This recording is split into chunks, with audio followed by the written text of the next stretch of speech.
the Agency on State Support to NGOs of the Republic of Azerbaijan. The content of this film is under the responsibility of the Public Union Social Support to Women War Veterans. It does not reflect the official position of the Agency on State Support to NGOs of the Republic of Azerbaijan. Zangezur, invasion prepared for tomorrow.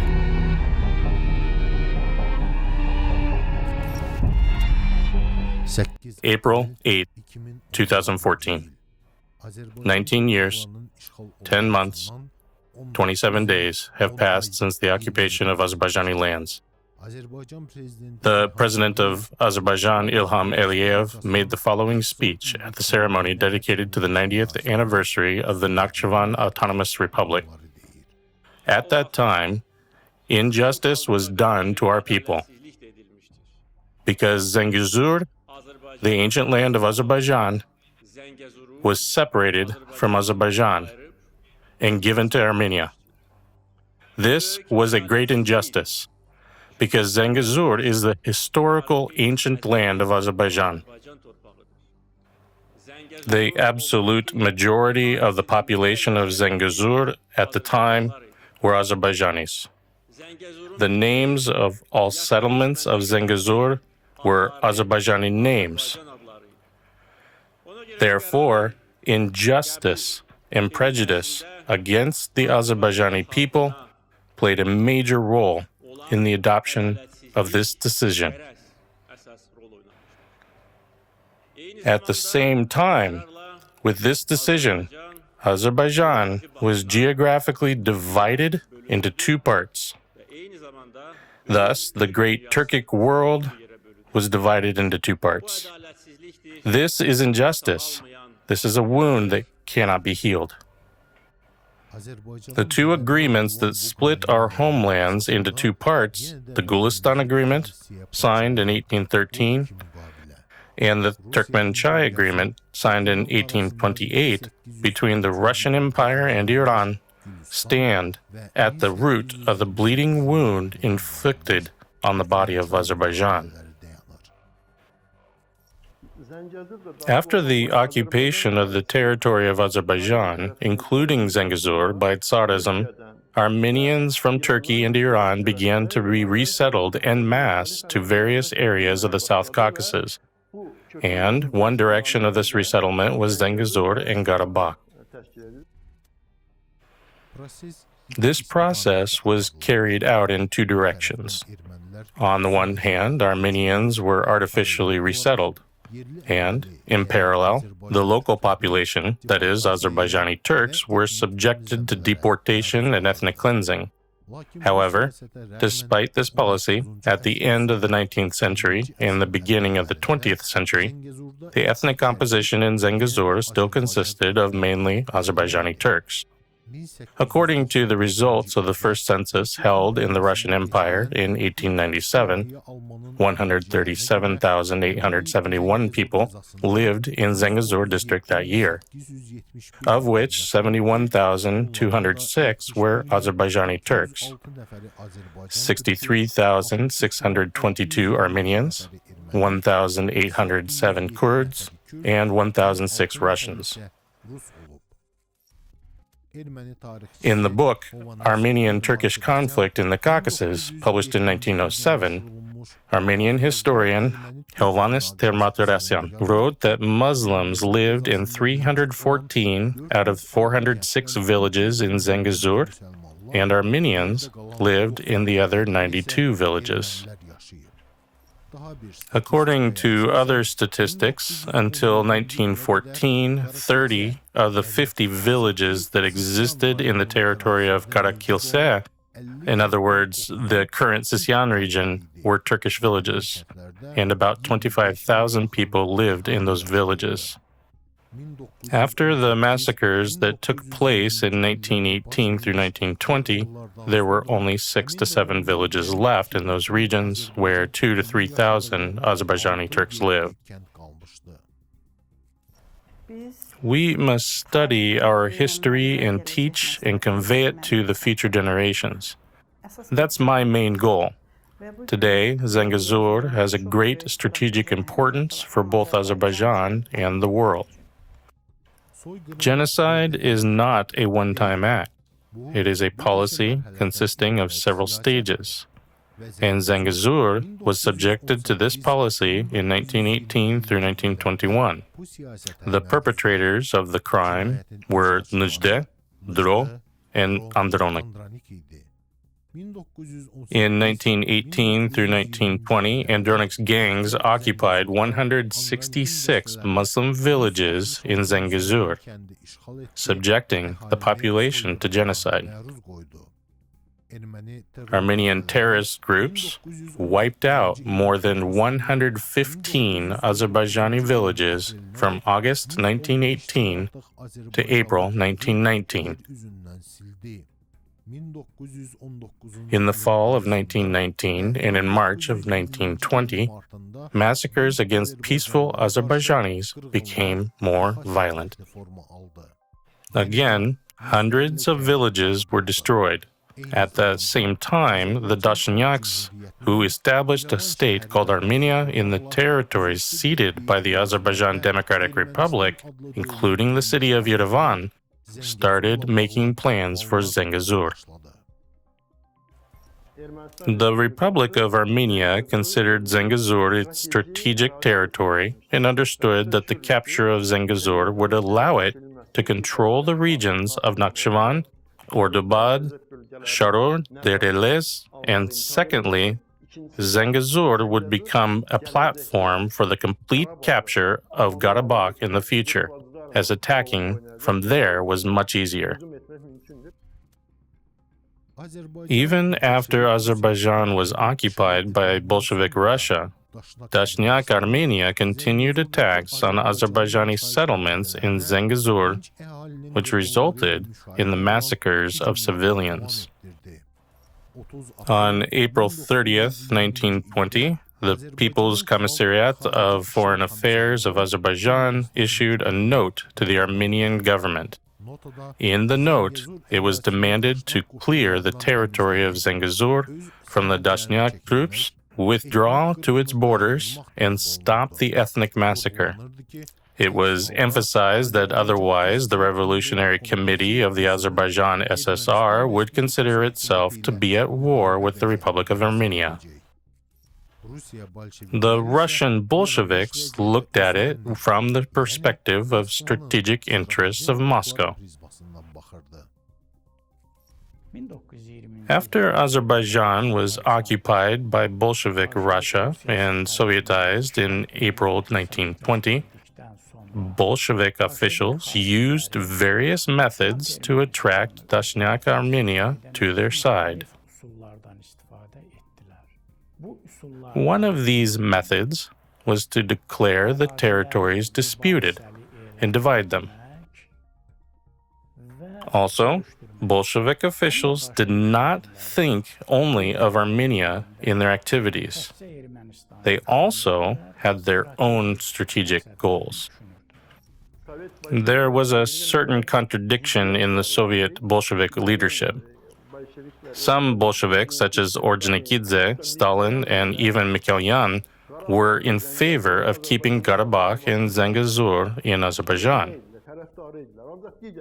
However, the others, especially Chicherin and the People's Commissar of Foreign Affairs, were staunchly pro-Armenian. At any cost, he tried to please the Armenians, to draw Armenians to his side, to give Zangezur to Armenia. We're not talking about Soviet Armenia yet. We're talking about Dashnak Armenia. And he even suggested that in order to attract Armenians to their side in future negotiations, they should satisfy their territorial claims. On June 19th, in a telegram sent to the People's Minister of Foreign Affairs of Russia, Chicherin, Georgy Ordzhonikidze wrote, "The Soviet rule was declared in Zangezur, and the above-mentioned territories consider themselves a part of the Azerbaijan Soviet Republic. Azerbaijan cannot live without Zangezur under any circumstances." On July 2nd, 1920, Chicherin replied to Ordzhonikidze, a member of the Revolutionary Military Council of the Caucasian Front. The Armenian peace delegation strongly disagrees that Zangezur is disputed and hopes that after a long period of resistance, the greater part of this territory will be handed over to them sooner or later. On the other hand, it is necessary to agree with the government of Azerbaijan that our agreement with Armenia does not contradict the requirements of the government of Azerbaijan. Since you have a great influence in Baku, we ask that you use this influence to achieve the recognition of Zangezur as a disputed territory by the government of Azerbaijan. Thus, Chicherin suggested that the territories belonging to Azerbaijan from the historical and ethnocultural point of view should be given to Armenia. Ordzhonikidze, based on the alleged Turkish threat and economic considerations, believed that Zangezur should receive the status of autonomy by remaining part of Azerbaijan, and the rest of the so-called disputed territories should be given to Armenia. In his opinion, the autonomy issue should not have been included in the treaty between Bolshevik Russia and Armenia. I will force Azerbaijan to declare the autonomy of these provinces.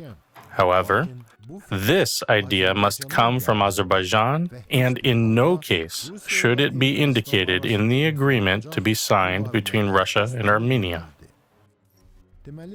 Therefore, Moscow played games around Zangezur, stood behind the scenes and pulled the necessary strings and exerted pressure, and, in fact, it pretended that giving Zangezur to Armenians was initiated by Azerbaijan. Moreover, at that time, Armenia had not yet Sovietized. Despite this, Bolshevik Chicherin insisted on the issue of the so-called disputed territories. Pointing to the importance of the agreement of the Azerbaijani government, Chicherin actually admitted that Zangezur was Azerbaijan's land, and the declaration of this territory as disputed mainly paved the way for its transfer to Armenia. However, this policy caused great dissatisfaction. On July 10, 1920, Nariman Narimanov, Anastas Mikoyan, and some other political figures sent a letter to Moscow. The letter discussed the issue of giving Zangezur to Armenia, and negotiations with this country was considered against the interest of the revolution in the Caucasus. The authors of the letter noted that Zangezur was connected with Baku purely by economic and cultural relations, and that it had no connection with Yerevan. And this was clearly confirmed at the Congress of the Population of the Armenian Village of Karabakh in 1919. Regarding this problem, Narimanov told Lenin that Chicherin was responsible for the course of events in this way. If it is profitable for the center to sacrifice Azerbaijan and keep only Baku and its oil, if it refuses the Eastern policy, let it refuse. However, I warn you, without a united Azerbaijan, it is impossible to keep Baku in the neighborhood with the traitorous Dashnyaks and the Georgian Mensheviks. The center does not trust us, but comrades like Ordzhonikidze and Medivani do not agree with the decisions of the center. They always say that the Muslim communists sold Azerbaijan to Russia. The Russian government recognizes the independence of Georgia and Armenia, but for some reason considers the territories in Azerbaijan, which were undisputed until the establishment of Soviet power, as disputed. On November 4, 1920, a meeting of the Political Bureau of Central Committee of the Communist Party of Azerbaijan was held in Baku together with the members of the Caucasian Bureau. the chairman of the Council of People's Commissars of Azerbaijan, that is, the head of the government, Nariman Narimanov, was tasked with drawing up the motives for giving Zangezur to Armenia. While these decisions were made in Baku under the pressure of the Kremlin, there was no doubt that Dashnyak Armenia would lose in the ongoing war with Turkey. That is why the Bolsheviks were more interested in the further period of the Soviet rule in Baku.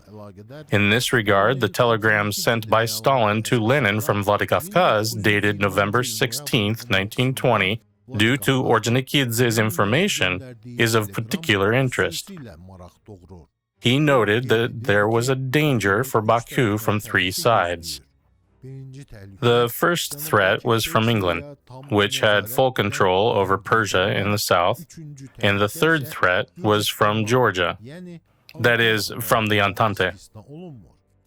Stalin described the second potential threat as follows. The second side is Turkey. If Turkey strengthens itself in Armenia and obtains a common border with Azerbaijan, it will be a potential threat. To prevent this threat, it is necessary to take advantage of the current situation and Sovietize Armenia. It is necessary to enter between Turkey and Azerbaijan with the Armenian issue. That's why the establishment of an autonomous province at the time was artificial, and the taking of a part of Zangezur and giving it to Armenia, the division of Zangezur and giving the west of it, was artificial. It was not natural. It was the division of a geography. It was the capture of ethnocultural territory. It was the division of the historical land of Azerbaijan. It pursued a strategic intention. Soviet power was established in Armenia on November 29th. The Sovietization of Armenia gave Bolshevik Russia additional opportunities to increase pressure on Azerbaijan. A few days after the announcement of the establishment of Soviet power in Armenia, Nariman Narimanov, who spoke at the Baku Soviet meeting at the State Drama Theater on December 1st, stated that Azerbaijan renounced Zangezur. The reaction to Narimanov's statement regarding the transfer of Zangezur to Armenia was ambiguous. Bolshevik Russia was completely relieved by the transfer of the west of Zangezur. Thus, the land connection between Nakhchivan and Azerbaijan was cut off. Armenian Bolshevik official Myasnikov said to Ordzhonikidze in a telephone conversation, "Well done, the Azerbaijanis. I will start speaking loudly everywhere from tomorrow. They gave us Zangezur and other territories." This is what the Armenian Bolsheviks said. The Dashnaks had a newspaper, Ashkatavor. It was written in that newspaper, "We welcome Azerbaijan's concessions to Zangezur in accordance with the Moscow's instructions. This is aimed at establishing friendly relations between the two peoples." The news of the transfer of Azerbaijani lands to Armenia by Bolshevik Russia caused serious concern in Turkey. On December 15th, the Commissioner of Foreign Affairs of the Government of the Grand National Assembly, Ahmed Mukhtar, in a telegram to the Commissioner of Foreign Affairs of Russia, Chicherin, emphasized that Turkey did not intend to annex the territories claimed by the Dashnaks and issued a sharp warning. According to the rumors that have reached us, after the change of the Armenian government, you are preparing to revise our agreement by giving the territories inhabited by the Turkish population to Armenia. Such a solution to the problem can lead to their, that is, the Armenians' complete destruction. After Ankara's firm position, Azerbaijan's extraordinary representative to the Russian government, Behbud Shakhtatynsky, stated in a letter sent to the Central Committee of the Communist Party of the Soviet Union, 123,095 Azerbaijanis and 99,257 Armenians live in Zangezur. Despite this, Basarkeçar district of Novobayazid district of Yelizavetpol province, as well as Vedibasar district, south of Kazakh district, parts of Yerevan province neighboring Mehri, were given to Armenia in 1920. Of course, Iran's reaction to the transfer of Zangezur from Azerbaijan to Armenia by Bolshevik Russia was quite ambiguous. Iran was in favor of giving that territory to Armenia. Iran was against having a common border between Turkey and Azerbaijan. They closed it due to the fear of Turanism and Turkism. At first, Iran was against the name of the state called Azerbaijan in 1918. Then it suggested to join and have autonomy with Iran. Iran participated in the Paris Peace Conference. The Paris Peace Conference was a conference of victorious and defeated countries. Neutral countries did not participate in it, and as Iran was neutral in the First World War, it did not participate. It had to return. After returning, Iran was faced with a choice. What should Iran do? It was dangerous for South Azerbaijan to recognize Azerbaijan. If it was recognized as part of Russia, it would be on the border with Russia. Iran had always suffered from the oppression of Tsarist Russia. Therefore, Iran was interested in Azerbaijan becoming an independent territory. It would be a buffer zone between Iran and Russia, but weak and discredited. Therefore, it recognized Azerbaijan's state independence and signed agreements in March 1919. Another intention, of course, was that they wanted Armenia to have a border with Iran, because at that time, in order to become an independent state, it was necessary to have a border with a foreign country other than Russia. Armenia had a border with Turkey, and Turkey and Armenia were in a state of enmity, so they wanted to have borders with Iran. Until 1929, the village of Nuvadi was part of the Jabrayil district of Azerbaijan in terms of territorial administrative division. On February 18, 1929, the Central Executive Committee of the Transcaucasia adopted a decision on the transfer of the Azerbaijani villages called Nuvadi, Ernazir, and Turut to Armenia.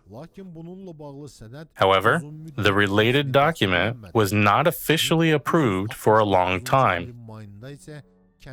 In May 1969, Nuvadi was included in Mehri district of Armenia without the consent of the villagers. The name of the village was changed to Zangezur by the Armenian government. As a result, an artificial distance was created, which cut off the connection between Nakhchivan and the rest of Azerbaijan. There is a village of Big Nuvadi in the Mehri district. It is a village with a population of many thousand people. It is purely an Azerbaijani village. Mehri district is located right in the middle of that distance, in that part of Armenia, which is now the territory of Armenia, which separates Nakhchivan and the great land of Azerbaijan. Nuvadi village was given to Armenia from Azerbaijan in 1929. Yes, it is an Azerbaijani village, an ancient Azerbaijani village with great traditions. Not only the lands of Nakhchivan, but also the lands from other parts of Azerbaijan, unfortunately, were lost in the later times. Now, if we go by railway, the distance that separates us from Nakhchivan is about 40 to 46 kilometers. The distance connecting Armenia to Iran was not so much at that time, even when Zangezur was given to Armenia. We looked at it on the map yesterday. The exit to the Araz River was about 10 kilometers. But then the villages included in Nakhchivan from that side were taken. On this side, Zengilan, at that time, it was not called Zengilan. It was considered Jabrayil district. Taking these areas from this side and adding them to Armenia, they made the distance of 10 kilometers 46 kilometers. After Zangezur was given to Armenia, the expulsion of local Azerbaijanis from their ancestral homes intensified. In addition, the issue of Zangezur refugees was repeatedly discussed at the meetings of the Transcaucasian government and the Transcaucasian Regional Party Committee.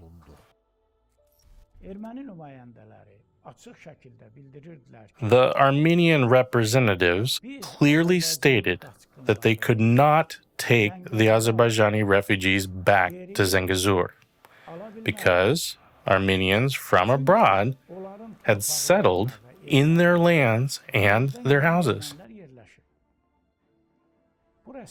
These are official documents. So the Armenians themselves admitted that the land belonged to Azerbaijanis, that the Azerbaijanis were expelled from there and did not live there anymore. Why is a person displaced from his home? Only as a result of violence. No one leaves their home voluntarily. They showed that they could not take them back because they had already settled Armenians. Therefore, they confirmed that Zangezur was artificially Armenianized. Armenians from abroad were placed in lands and homes of Azerbaijanis. Thus, as a result of the strong influence of Bolshevik Russia, Zangezur was given to Armenia without any historical, demographic, and ethnocultural basis, and everything was set up in such a way as if the Azerbaijani side had initiated it. As a logical result of this step, in 1988 to 1991, Armenians deported Azerbaijanis from 7 settlements of the Mehri district, 11 settlements of Sisyan, that is the Garakilse district, 41 settlements of the Gafan district, 4 settlements of the Goris district. From 1905 to 1987, in the territory of present Armenia, 254 Azerbaijani settlements were destroyed. 86 of them were in the Zangezur area. On April 8, 2014, when President Ilham Aliyev announced that Zangezur had been separated from Azerbaijan and given to Armenia, Jabrayil, Zengilan, Gubatlı, and Lachin districts of Azerbaijan, which are part of eastern Zangezur, were under the occupation of Armenia. In 2020, the Azerbaijani soldiers needed only 44 days to liberate all of Karabakh, including these regions, which had been under occupation for 30 years from the enemy. Now the flag of Azerbaijan is flying in Zengilan. Azerbaijan has proved that any artificiality is temporary. Zangezur already sees the flag of Azerbaijan. It feels the warmth of the native breath. It already welcomes the steps of Azerbaijan that write eternal history. The establishment of the Zangezur corridor fully meets our national interests. It meets our historical interests. It meets our future interests. We will implement the Zangezur corridor whether Armenia wants it or not. If they want, we will solve it easier. If not, we will solve it by force. I said before the war and during the war that they should be ejected from the lands of Azerbaijan. Otherwise, we would drive them out. And so it happened. The fate of the Zangezur corridor will be the same. Thus, the people of Azerbaijan will return to Zangezur, which was taken from us.